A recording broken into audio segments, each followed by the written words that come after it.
this weekend, Disney's Soul finally got released after a 6-month delay. It stars Jamie Foxx and Tina Fey. Now, I was looking forward to watching this movie when I first saw the trailer. It looked very interesting. It kind of gave me vibes of Inside Out. And something that I contend is that Pixar movies are not made for kids, they're made for families, and they have parts in it for kids. This movie is not a kids movie. Much like Inside Out is not a kids movie.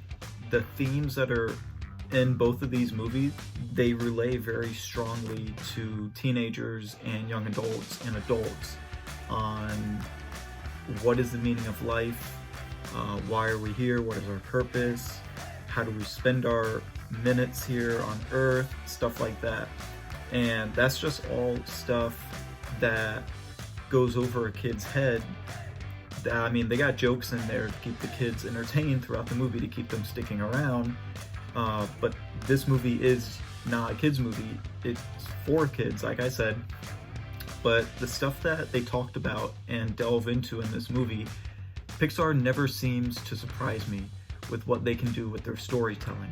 The people they got over there coming up with the concepts for these movies and coming up with the screenplays are very, very talented people that know their audience, they know how to connect with us, and they know how to tell a story. Now, I'm going on a little bit of a rant on how much I enjoyed this movie, but that's not to say that this is now my favorite Pixar movie. It does not have that rewatchability that I believe movies like The Incredibles or Up, WALL-E, Toy Story, the movies that they have, even Coco, the themes in that movie are very similar to this, dealing with death and stuff. But it's not one of those movies that I'm going to be sitting down and rewatching over the years. I may pop it on in and out. This movie does a very good job of communicating to the audience what death could possibly be about and what happens when you die. Sorry, my light just went out.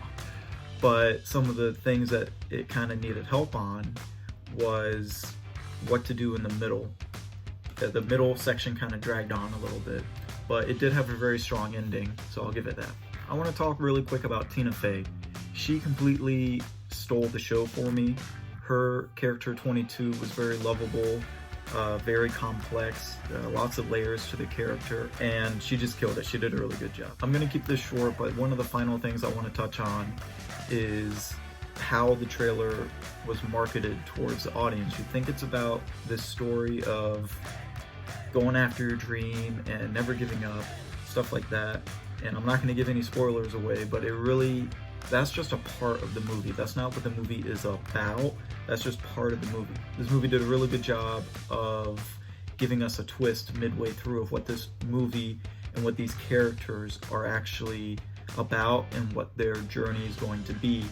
And that was really refreshing. That was nice, because I thought that just from the trailer and the synopsis that I already knew what this movie was about and how it was going to end, how everything was going to turn out.